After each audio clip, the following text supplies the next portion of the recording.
have you with us, and not only to witness the ordination, as it were, of Simon and Ollie, but also to get a view, as it were, of the Christian faith. And what we're thinking about this afternoon is mainly speaking really to Simon and Ollie, to myself and Scully as elders.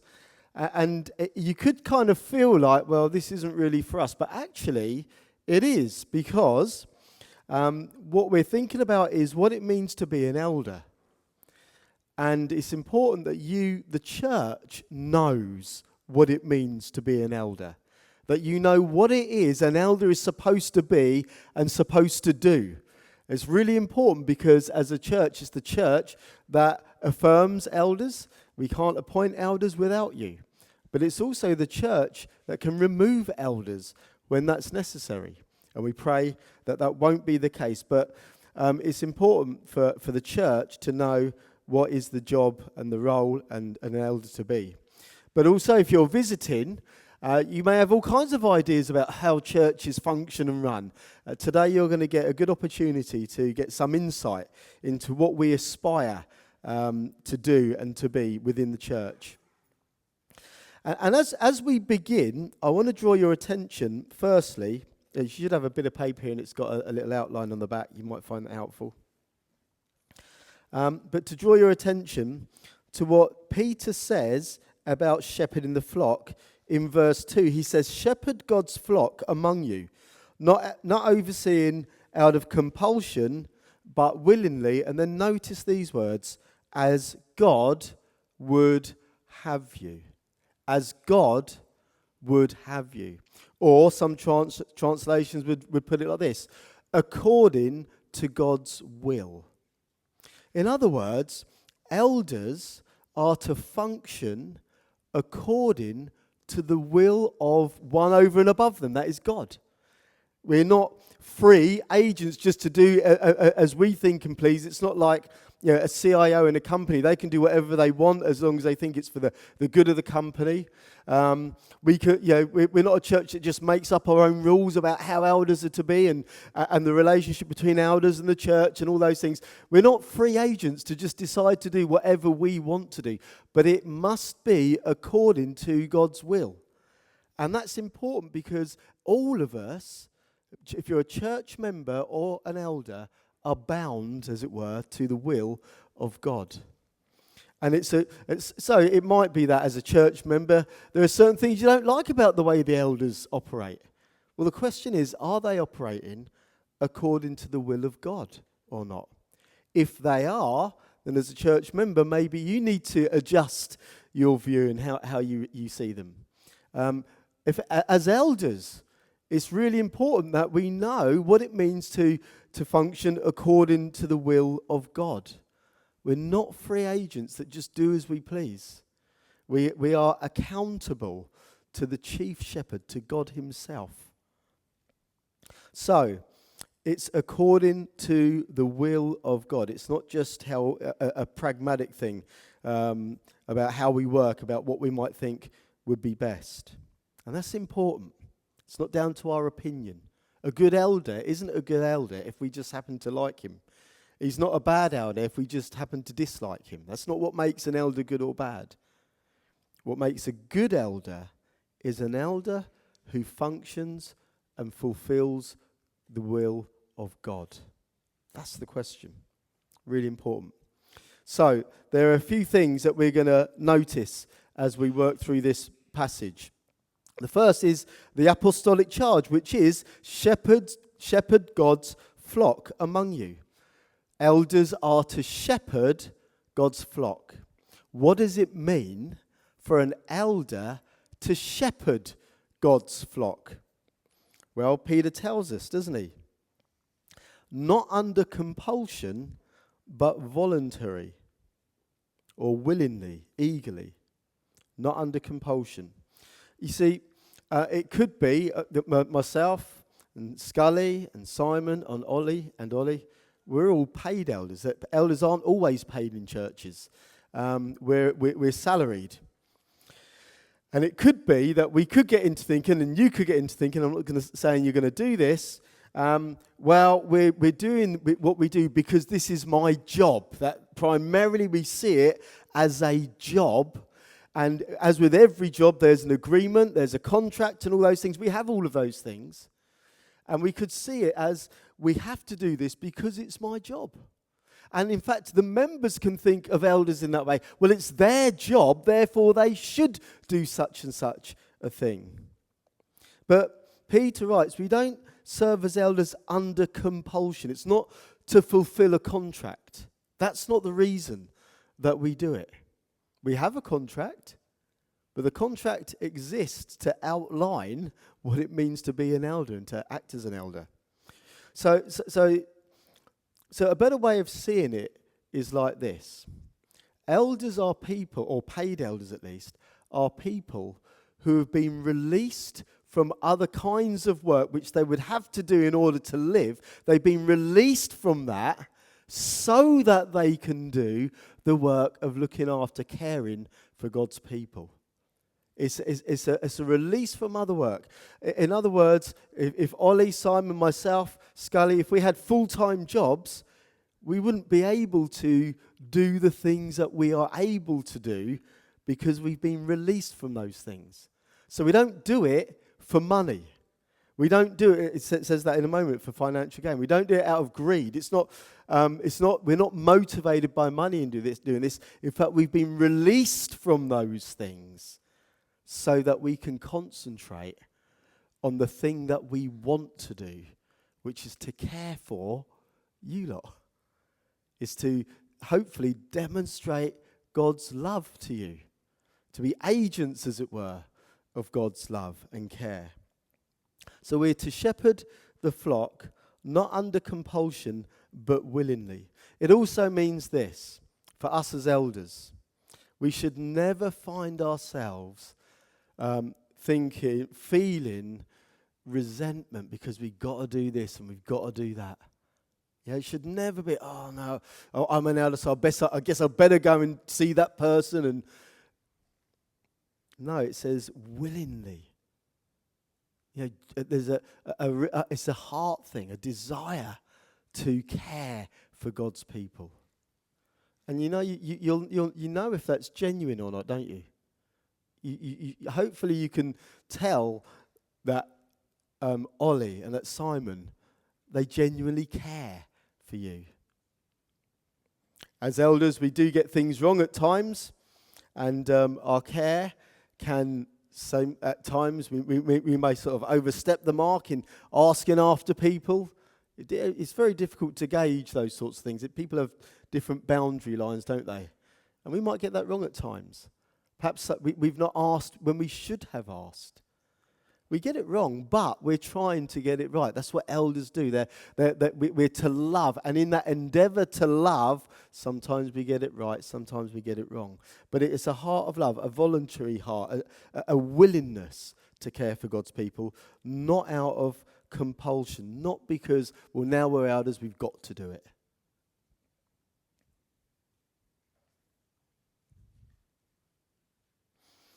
In 1 Timothy, it says this. If anyone aspires to be an overseer, that's the same thing as an elder, he desires a noble task. Again, this feeds into that, not out of compulsion, but willingly. An elder should desire to be an elder. It's not a chore. And you know, those of us who are elders, if ever we find it feeling like a chore, we're out of step. We are out of step.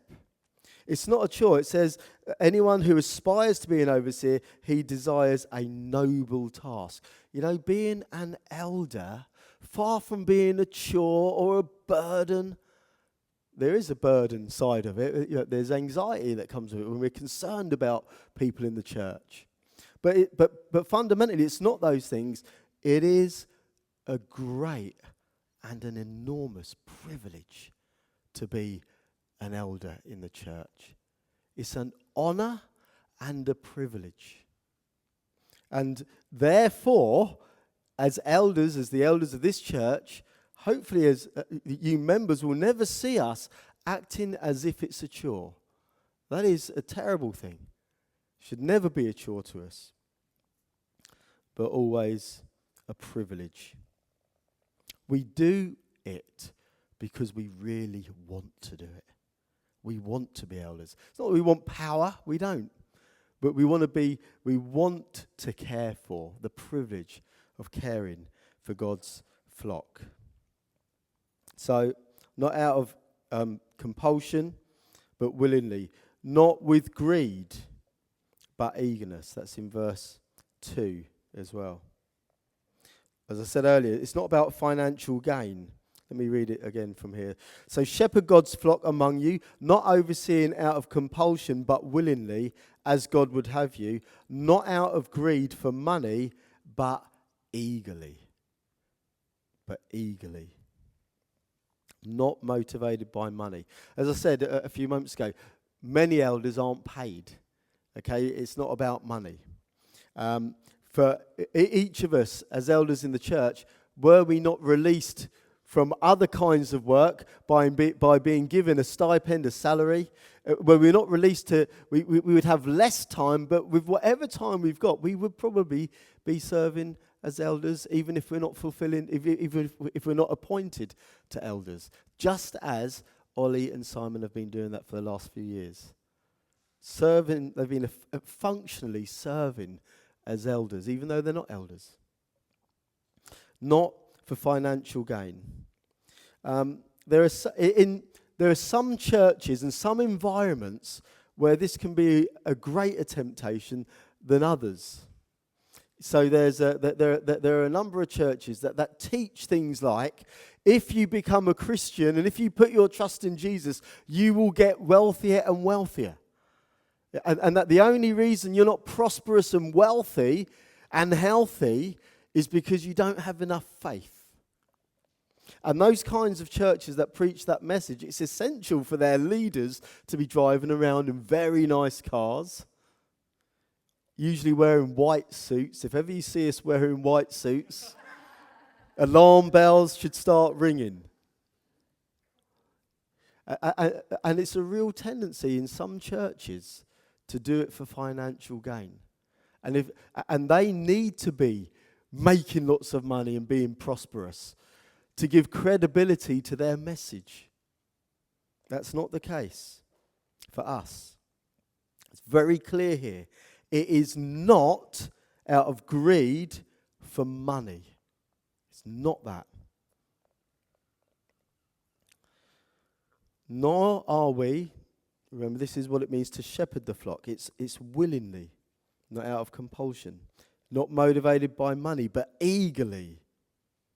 It shouldn't be too much trouble. I'm guilty of this, actually. Quite often people say to me, yeah, I know you're really busy, but can we meet? And I'm sorry that I convey that. Because we always want to make time for people that need to see us. Always want to be available. Obviously, we have to book time in because we can't be everywhere at once and we have all sorts of responsibilities. But should always be eager to meet with, to see, to encourage, to help, to guide, to teach God's people. This is what it means to be a shepherd. And verse 3, not lording it over those entrusted to you, but being examples to the flock. It's not about power. It's not about being up front and having that position and that status. There is, as I said earlier, it's a great privilege and an honour to be an elder. It really is. But it's not so that we have power to lord it over you. You know, the church, and it's important to know this, members of Grace Church, you are not an extension, as it were, of the leaders. In other words, the leaders, they want to do this, they want to do that. We can't do it on our own, but we can do it through. You can do it for us. You're not here to do our will. We're to be examples to the flock. And I think in different ways, I think probably as elders, we've all done just about every kind of ministry there is to do in the church, whether it's work in the creche or Sunday school, preaching, discipleship one-to-one, public proclamation of the word out on the streets, and all of it. I think we've done probably just about all of it. We want to be examples. We wouldn't want to call you to do things we're not prepared to do. Even if it's cleaning toilets, we're not above any of that kind of thing. We're servants. We're to be examples. Not only examples in what we do, but the kind of people that we are. Prayerful, hopefully. Holy. Taking godliness seriously. Loving, gracious, forgiving, patient. These are all things that elders are to be, not, in fact, never lording it over God's people. When you read the Gospels, Jesus, who is Lord, okay, by the way, he created all things, he's Lord of heaven and earth. And with his disciples who are tested his patience time and time again, how many times do we read in the Gospel Jesus saying, I'm the Lord around here? Excuse me. He never does that, does he? Never. Never pulls rank on his disciples. But by example, he led them. And that's what elders are to do.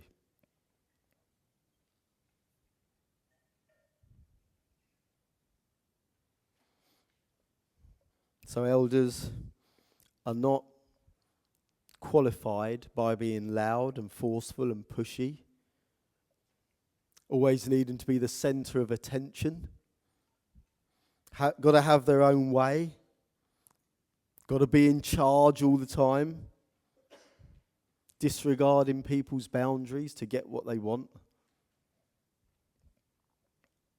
That is not what it means to be a shepherd of God's flock.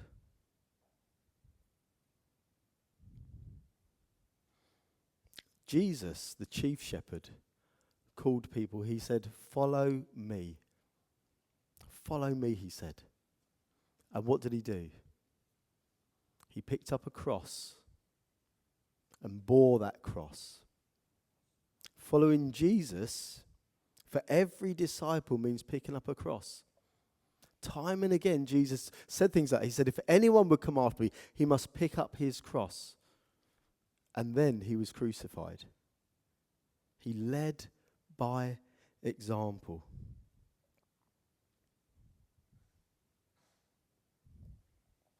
And so, elders are to lead by example. They're to be humble servants, courageous and bold, but full of gentleness and respect. To share with others, whether it's our material resources or sharing the faith, sacrificing time, giving generously. These are all things that elders should do as examples to the flock. So that the apostolic charge to you and to us, to the elders, is to shepherd God's people. We're going to come back to that before we finish. But for now, we're going to move on to the next point, which is our motivation. What is the crown? What's the right motivation for an elder of God's people? Verse 4 is where we find the motivation, the crown. And when the chief shepherd appears, you will receive the unfading crown of glory. When the chief shepherd appears, you will receive the unfading crown of glory. Jesus says a similar thing to all disciples. He says that when he returns, then he will reward each person according to what they have done. And so there's a kind of a general application of this to all God's people, but a special application for elders here in this little passage. Our motivation is not necessarily what we see. This is really important because, as elders, and you're going to discover this, you already know it, but you're going to know it more and more as life goes on, as you continue as elders. As elders, we have to deal with disappointment. There's elders will spend and invest time and energy in person after person after person and praying for them and hoping that this person is going to grow in Christ, that they're going to go on in Christ, that they'll be faithful, they'll be good husbands and wives and fathers and mothers and all of those things. But sadly, we can invest in people, and as elders, you will invest in people. And then, after all those hours, after all that time, all that praying, that person goes and just chucks it all in. You think, where are they now? There have been people that have been a part of this church and they're not anymore. They're just gone, given up. And it can be discouraging. Now, of course, we want to see the church grow. We want to see people grow. We want to see everyone flourishing and being fruitful in their lives. But there's an even greater motivation that we should never lose sight of as elders. And that is, when he appears, then we will receive the crown of glory. What is the crown of glory? What is that? Well, surely it is the reward for all that we have done. That's what Jesus says in Matthew. When he comes with his holy angels, then he will reward each person according to what they have done. And that means that all those prayers that we prayed, none of them are wasted. It means all that energy that we put into people, whatever they've done with it, none of that is wasted. For me personally, this is a great encouragement. I led a church for a good number of years, never really grew, So all the time, the energy, you feel, what was it for? You might wonder that at times. What's it for? Well, it's for the crown. You see, on that day, God, he hasn't forgotten anything. We have forgotten, we forget most of what we do for God. We've forgotten it, haven't we? He hasn't. Isn't that an encouragement? He hasn't forgotten any of it. And it will be a crown upon our heads when he recognizes and reminds us and we see all that he's been pleased with. It's for him. And for that the vindication that comes from him. The reward that he gives for everything that we've forgotten. It's a wonderful thing. It's a bit like people that, you may have, I've not really done this, but people do this, don't they? They invest money in certain places and just forget about it. And then one day, you get a letter through the door, and that investment has multiplied. It's like, wow, I forgot about that. Well, it's kind of like that, but multiplied countless times. So our motivation isn't just for what we see. We want to see the church flourish. We want to see every member flourish. We want to see things succeed. Of course we do. But at the end of the day, the reason as elders we do what we do is for him and in front of him, before him. It is a good practice in our ministry as elders, for all of us, to kind of be going through our work and just remembering to look up and say, Lord, I'm doing this for you. I hope you're pleased with it. To go through the day remembering, this is for you, Lord. And if we get it wrong, we get it wrong, but we did it for him. That is our motivation, the reward that he gives. And then thirdly, the heart. Verse 5.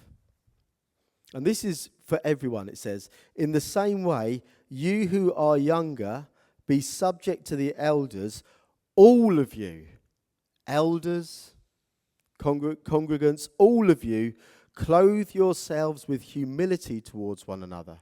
For God resists the proud, but gives grace to the humble. All of you. So elders and congregants, clothe yourselves with humility. Clothe yourselves with humility. Now, when Peter says that elders and everyone else are to clothe themselves with humility, that doesn't mean to say that, underneath they're full of pride, but they put, cover it all up with humility. It's not fake. When when we wear clothes, we cover up our nakedness, don't we? But it doesn't mean it like that. It means this. When it says clothe yourselves with humility, it means we are to be intentional as elders about putting on humility. Remind ourselves of who we are. What's the difference between an elder and a congregant? A privilege, a great privilege. That's the difference. And a blessing that God has given, that people get to be elders. What's the difference between a believer and an unbeliever? The difference is this: believers are forgiven sinners. Unbelievers are not forgiven, not by God, not yet. It's not that one's better than the other. It's that one has been forgiven. Oh, that's true for all believers. Sinners, forgiven, not forgiven. That's the difference. And so as believers and as elders, there's no place for pride or looking down on others as if we're better. But actually, to recognize the grace of God. He's forgiven. He offers forgiveness, and by his grace, I took it. And it's a humbling thing. Put on humility. Put off pride. We're to be intentional about this. And this is at the heart of what it means to be an elder, to be humble, a humble servant as we lead the church. And then the promise. Verse 5, the second part of verse 5, says this: God resists the proud, but gives grace to the humble. That's in verse 5. And verse 6, humble yourselves therefore under God's mighty hand, under the mighty hand of God, so that he may exalt you at the proper time. Here's the promise, that as we humble ourselves, God will lift us up. God exalts us at the proper time.